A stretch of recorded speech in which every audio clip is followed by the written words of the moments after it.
एक जलकाग की 3 बातें अगर आप लोगों ने अच्छी तरीका से ध्यान में रख ली तो आप लोग अपनी सफलता से ज्यादा दूर नहीं। तो राधे राधे दोस्तों, कैसे हैं आप लोग? उम्मीद करता हूं अच्छे ही होंगे।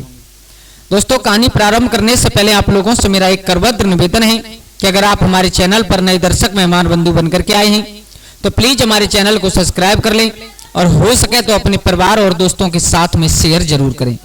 दोस्तों, हम लोग नई नई कहानी लेकर के आते हैं और आप लोग कृपया वीडियो को पूरा देखें, क्योंकि अगर आप लोग पूरा नहीं देखोगे तो हमारी मेहनत पर पानी फिर जाएगा। तो दोस्तों, आ जाओ, ज्यादा समय आप लोगों का बर्बाद ना करते हुए कहानी प्रारंभ करते हैं कि किसी एक झील में और एक जलकाग रहा करता था और उसका एक दोस्त था कछुआ। कछुआ और जलकाग में बहुत गहरी मित्रता थी।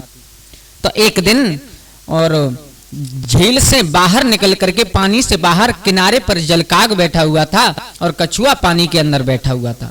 तो तभी क्या देखा कि एक भेड़ों का झुंड आ रहा है सामने से। कछुआ ने कहा, भाई यहां से आप हट जाओ, यहां पर पानी पीने के लिए भेड़ों का झुंड आ रहा है और आप यहां से साइड में हो जाओ। तो वहां से जलकाग हट करके दूसरे स्थान पर चला गया और कछुआ भी वहीं चला गया।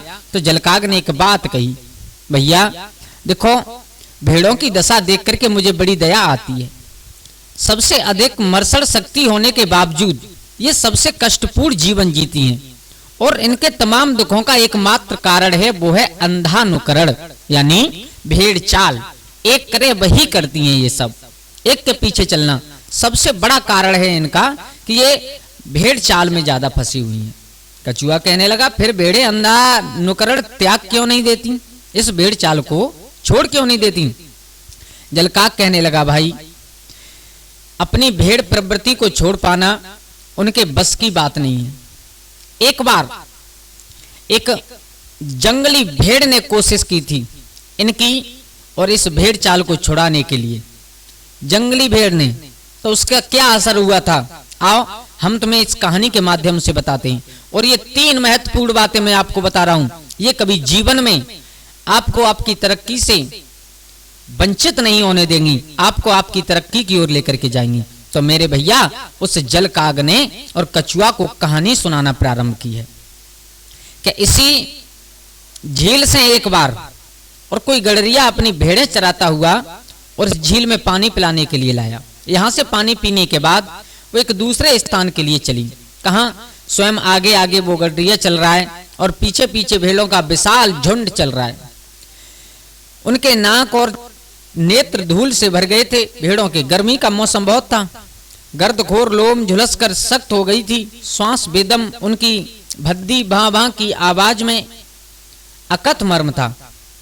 मेरे भैया, धीरे धीरे धीरे धीरे आगे आगे वो गडरिया जा रहा है और भेड़ के पीछे भेड़ अपना सर झुकाए हुए एक के पीछे एक चलती ही चली जा रही है। और आप लोगों ने ये देखा होगा कि ये भेड़ का नियम होता है कि आगे रास्ता चाहे हो चाहे ना हो, लेकिन एक के पीछे एक चलना। आज कह देते हैं ना कि इंसान भी भेड़ चाल में फंस गया है और पीछे पीछे जैसे दिन रात के पीछे दिन आता है, दिन के पीछे रात आती है मेरे भैया, ऐसे ही एक दूसरे के पीछे और दुम के पीछे अपना सिर झुका करके चलने वाली भेड़ों ने कभी सिर उठाकर सामने नहीं देखा। रास्ता कैसा भी हो, दुख कितना भी झेलना पड़े, उन्होंने कभी गडरिये का अनुगमन नहीं छोड़ा। ये उनकी तितिक्षा का कमाल था, या अंधानुकरण कहो, चाहे तो भेड़ चाल कहो, चाहे कुछ कहो।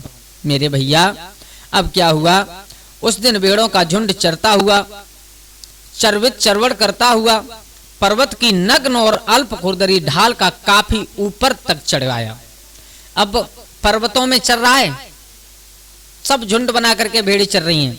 तभी एकदम कहीं दूर से एक आवाज आई, सावधान, सतर्क हो जाओ, सतर्क हो जाओ, सतर्क हो जाओ। सहसा एक ध्वनि को सुन करके और सभी भेड़ें अचंभित हो गईं, चारों तरफ देखने लगी।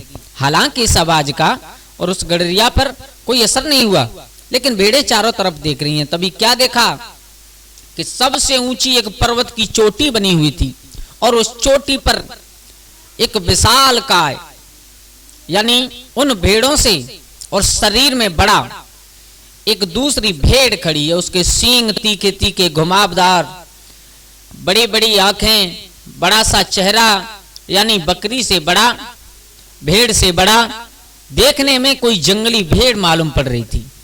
तो सभी भेड़ों ने उन्हें देख करके और उसकी तरफ आकर्षित होकर के उससे पूछने के लिए चल दी।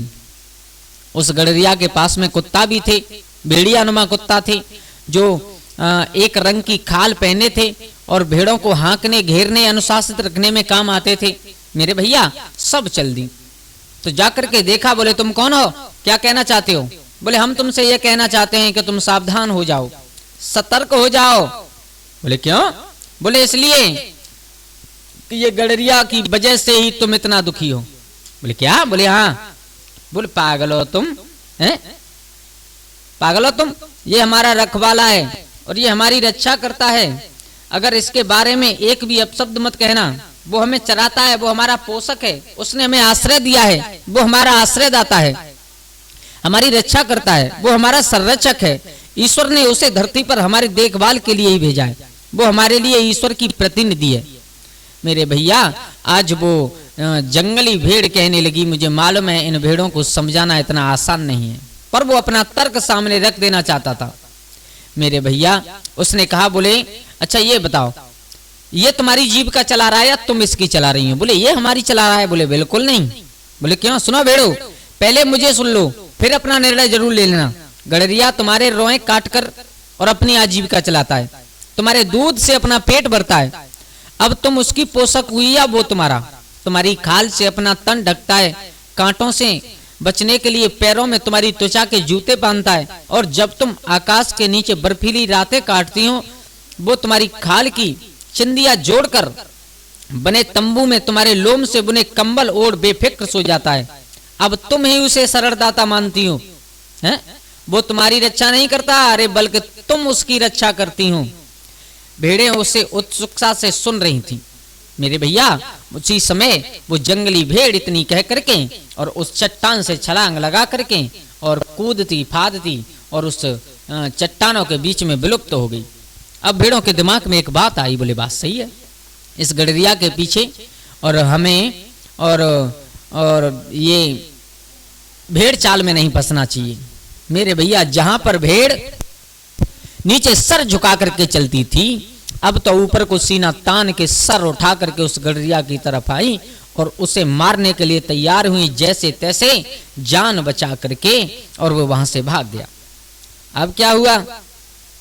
अब वो तो भाग गया उनका रखवाला, लेकिन जो कुत्ता थे कुत्ता रह गए। अब आगे जो जिस रास्ते पर वो भेड़ चराने वाला चलता था, अब वो तो वहां से भाग गया। अब आगे कुत्ता चलता है एक, और बाकी उसके पीछे भेड़े चलने लगी।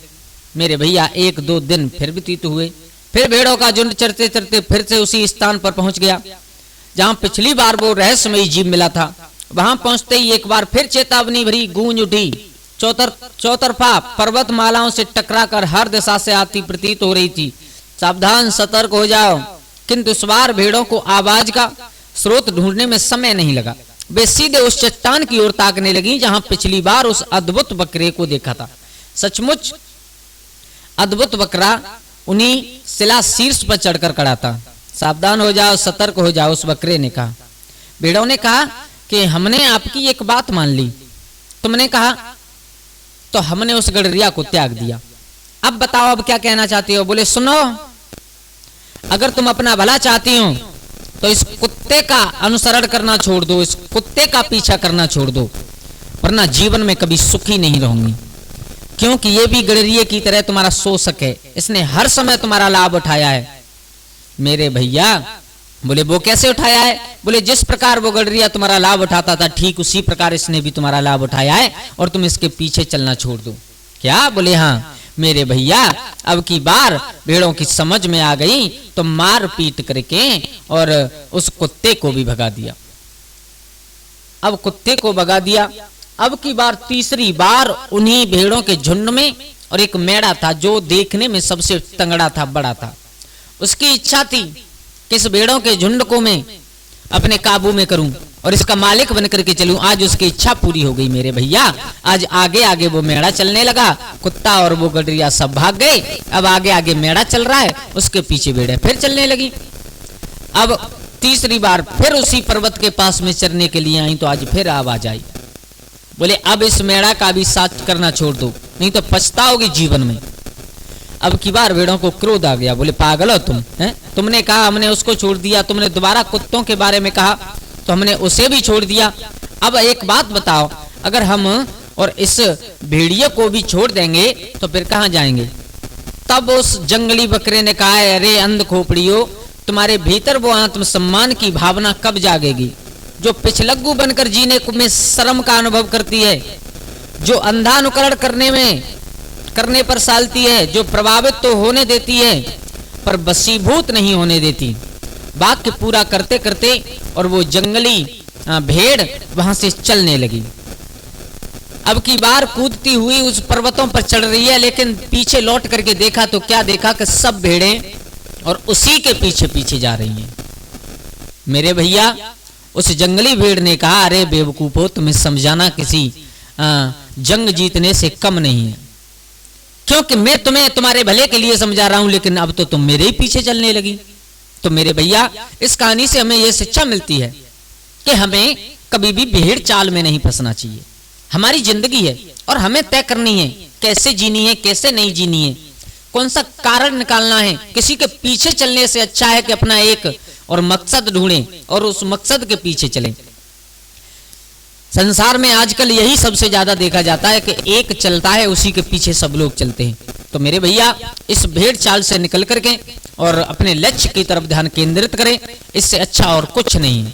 लक्ष्य को पाने में ज्यादा दूरी नहीं है आपको, अगर अपना ध्यान और अपने लक्ष्य की तरफ केंद्रित करेंगे भेड़ चाल से निकल करके। तो दोस्तों, कैसी लगी आप लोगों को हमारी ये कहानी? अगर अच्छी लगी हो तो प्लीज हमारे चैनल को सब्सक्राइब करें और हो सके तो अपने परिवार और दोस्तों के साथ में शेयर जरूर करना। आज के लिए बस इतना ही। कल फिर मिलते हैं किसी एक नई कहानी, एक नई चर्चा के साथ। तब तक के लिए सभी लोग आनंदित रहिए, खुश रहिए। जय श्री राधे, जय श्री राम।